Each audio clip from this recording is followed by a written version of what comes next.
KHOU 11 News at 5 starts now. 4 search warrants is fairly thorough. And like I said, if it leads us to the Vatican, I'll be headed to Rome.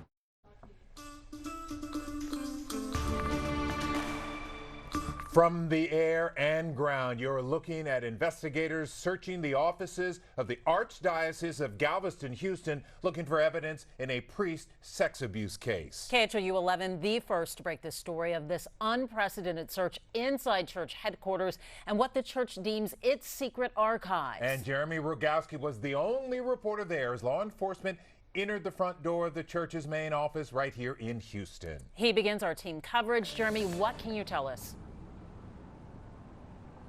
Well, I can tell you that 50 investigators, more than 50, spent the past 7.5 hours here examining records, confidential records. Their main focus is finding evidence against a priest already criminally charged, but they are bracing for anything else they may find. Well, you see, as dozens of investigators descended on the Archdiocese downtown, ready to box up evidence of clergy sex abuse in the Catholic Church. if there's something to be covered up, I'm sure I'll find it. A tough-talking district attorney delivered a strong message. And whether it's a thumb drive or it's a pickup truck or whether it's a DPS van full of stuff, we're going to take everything that we believe is pertinent to our case. That case is against Father Manuel La Rosa Lopez, charged in Montgomery County for molesting 2 teenagers at a Conroe parish some 20 years ago. Investigators already served warrants at 2 churches where he served, as well as a treatment center for wayward priests. Today's warrant, prosecutors confirm, covers access to the secret archives of the Archdiocese, which under canon law are completely closed and locked and contain documents of criminal cases in matters of morals. Any information, regardless of where it is, whether it's in a secret vault, a secret safe, whether it's in a stuffed teddy bear stuck underneath some priest's bed, we're going to find it. And in this one-on-one interview, Montgomery County DA Brett Ligon told us the search could lead beyond the criminal case of just one priest. Anything that we lawfully obtain, if it leads us elsewhere, then wherever the investigation goes, it just goes. So if you turn up evidence of potential criminal activity against another priest, We would turn that over to the appropriate authorities. those authorities, the Texas Rangers or the FBI. District Attorney Brett Ligon tells me he is in contact with the lead federal prosecutor here in Houston, who he says is keeping a close eye on the search executed here today. Len and Mia? All right, Jeremy, thanks for the update there. The Archdiocese of Galveston, Houston issued a statement writing that the search warrant is consistent with Cardinal DiNardo's pledge of full cooperation and that the information being sought was already being compiled. The Archdiocese goes on to say the phrase you heard us use, secret archives, that's the church's term. It pertains to confidential documents kept in a secure manner for the protection of the privacy of individuals, not unlike medical records. Jessica Borg is also covering this search. Jess, what are lawyers for a couple of the alleged victims saying about all of this? Len, Mia, the lawyer for 2 of the Rosa Lopez's accusers told me by phone that today's search was, quote, a further step toward justice and that the alleged victims will be speaking about the case in the coming months. Today, other victims' advocates told me that they felt relief when they learned about the search, hoping that investigators learn more about La Rosa Lopez's past and any other priests who've been accused of sexual abuse, particularly the ones allowed to stay on as priests. One advocate I spoke with is Michael Norris. He's the head of SNAP, Survivors Network of Those Abused by Priests. He says the root problem of the crisis, he believes, is what he calls the persistent cover-up of allegations. He believes changes must be made to the underlying rules of the Catholic Church, known as canon law. Canon law is really what's driving this. You know, canon law requires them to take the church first, to protect the church at all costs. No other church has this type of hierarchy. No other church has laws that they follow above the local jurisdictions. It's crazy. Now, the Catholic Church has promised more transparency since the sex abuse scandal in Pennsylvania this past summer. Investigators in that state found more than 1,000 minors were abused by more than 300 priests over a 70-year period. I'll have much more reaction to today's search here in downtown Houston coming up in a live report at 6. For now, Len, back to you. All right, Jessica, thank you for those developments. Our coverage on this story continues on KHOU.com, where you can find today's entire interview with the Montgomery County District Attorney. And for updates on your phone, just download the KHOU 11 mobile app. Here now, look at our other top stories. Within the last 30 minutes, police gave the all clear after a bomb threat at Texas Southern University. Earlier, students and staff were evacuated. Tonight, all classes remain canceled. However, the University of Houston basketball game on campus for this evening will be played as scheduled. This story is getting a lot of people talking online. A grandmother in North Texas says a judge did not follow the rules when he turned over custody of her 7-year-old granddaughter. Collin County Court ruled Isabella Beard should go with her mother's boyfriend, Royce Gant. Normally, for that to work, he would have to prove the mother signed over her rights, but in this case, that did not happen. The grandmother is now trying to appeal.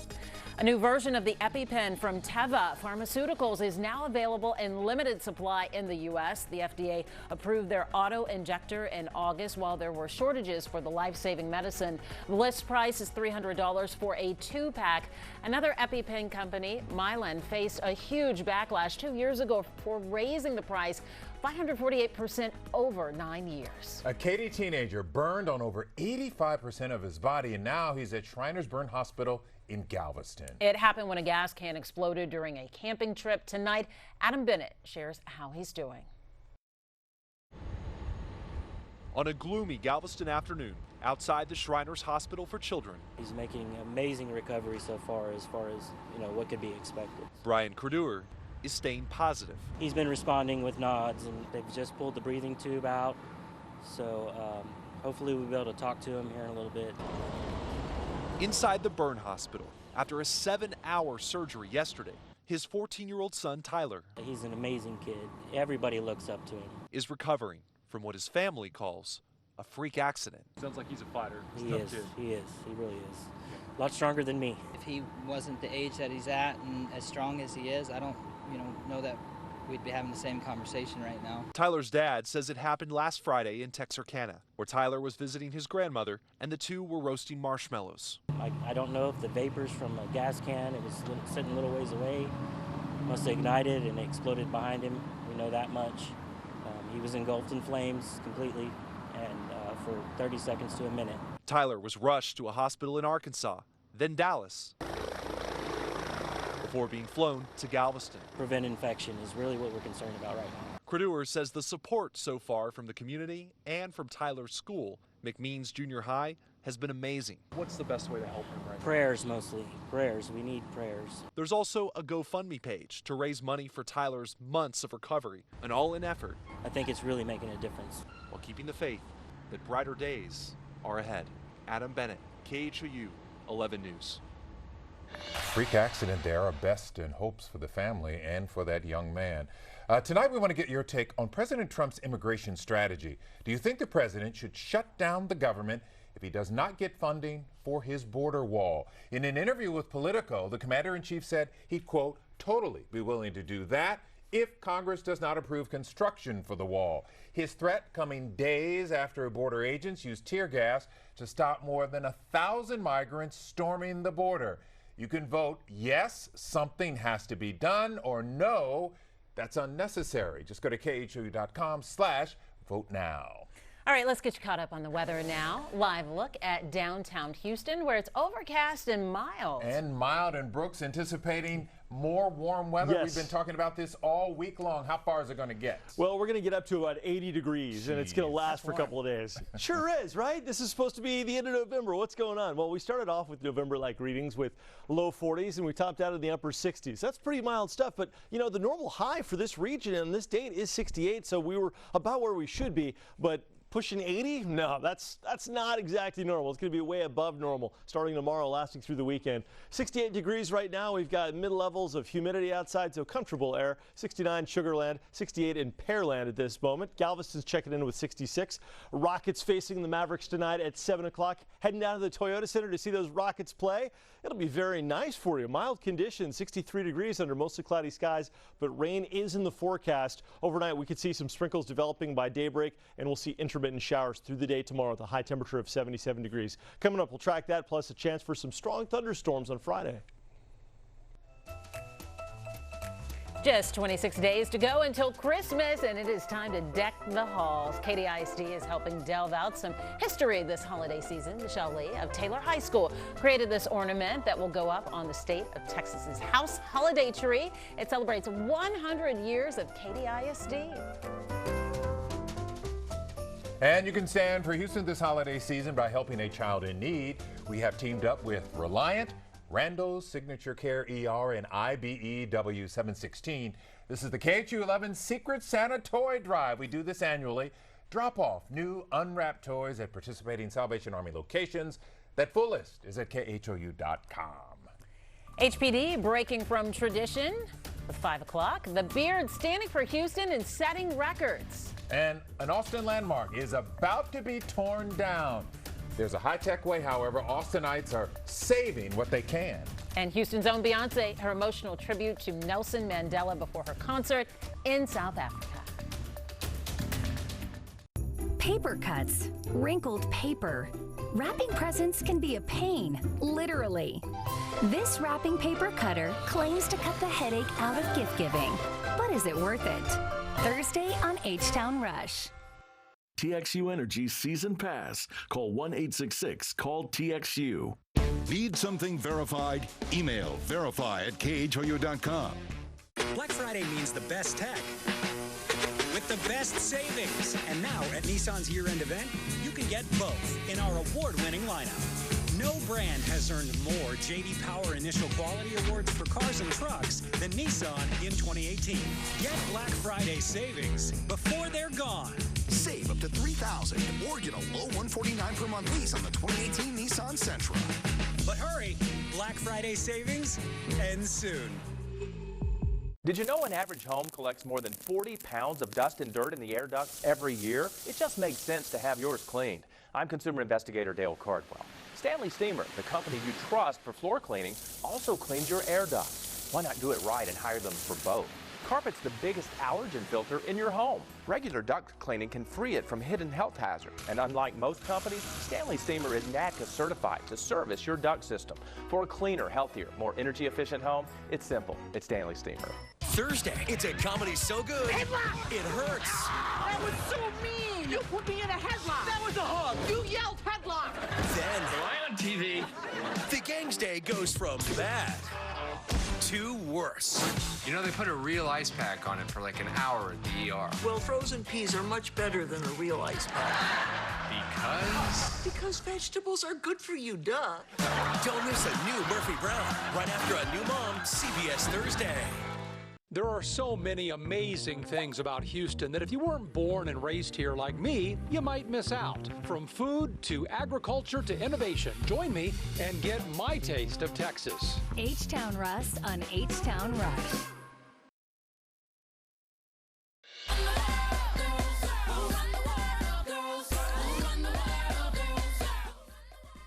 That is Beyonce's 2011 hit, Who Runs the World? And we know the Houston native does her share of running the world. That includes meeting with world leaders. Sunday, she is performing at the Global Citizen Festival Mandela 100, a concert in Johannesburg celebrating Nelson Mandela.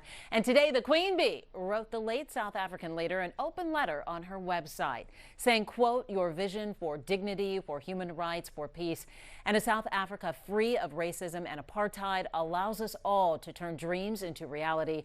She also recalled meeting Mandela back in 2004 at an AIDS benefit concert.